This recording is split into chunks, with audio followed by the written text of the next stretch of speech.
Good morning po. Ngayon maga kaming gumising ng pinsan ko. Kasi may mga gagawin pa. Marami pala siyang bisita mamaya. Ayan, kape muna tayo. Tapos meron ito yung niluto niya kahapon. Ano tawag dito, Ate Ben? Pasingaw. Parang ano siya, sapin-sapin. Ang kapal, Ate Ben, bakit tinamad ka na ilagay sa bilaong yung manipis? Sarap niya. Ayan. Kain muna tayo. Namali na ako dapat yan pala ako kumuha.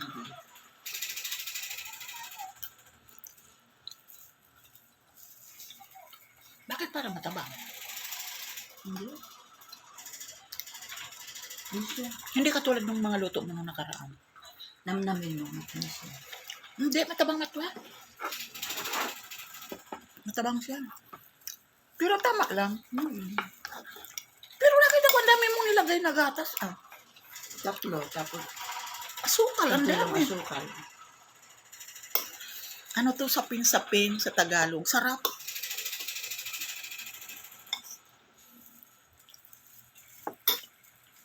Patakan ako sa lamin. Tapos may kape. Maligat siya. Tapos may suman. Kahapon pagdating ko suman ang kinain ko.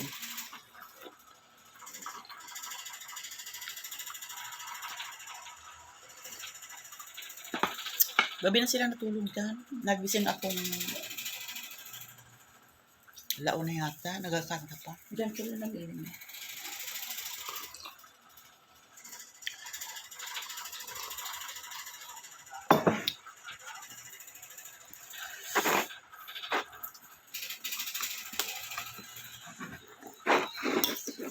Lagkit.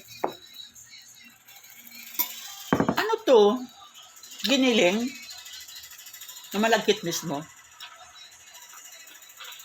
Nila. Ba't di mo subukan ang glutinous? Dapat Ano ano yan? ilagay mo ingredients, yung nilalagay mo din. Ano yan? 6 na takal na malagkit. Isang takal na bigas. Diba dati hindi mo mahiwa yung linuluto ko na malambot. Kaya tumigas konti. Linagyan kong konting bigas. Tama pala, ganito eh. Para hindi siya nasama sa kuskus. Ito yung mga nakasangkot siyang ulam nila.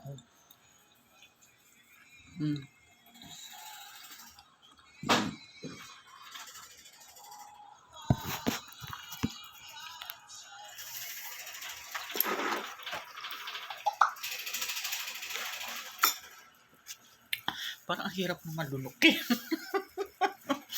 Parang ang hirap lunok eh.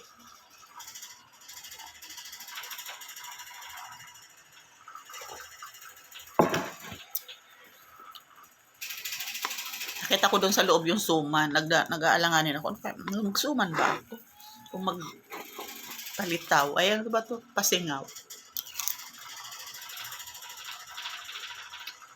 Sa akin okay lang to kasi hindi ako postiso. Siya postiso eh. Pangit naman. Anong pet-pet mo? Marinig ganito sa ako. Pangit nilang mag-post na.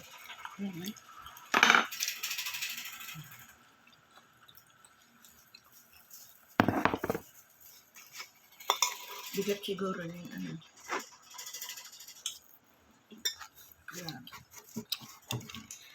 Happy Blessed Sunday pala mga lalag. Sunday na pala ngayon.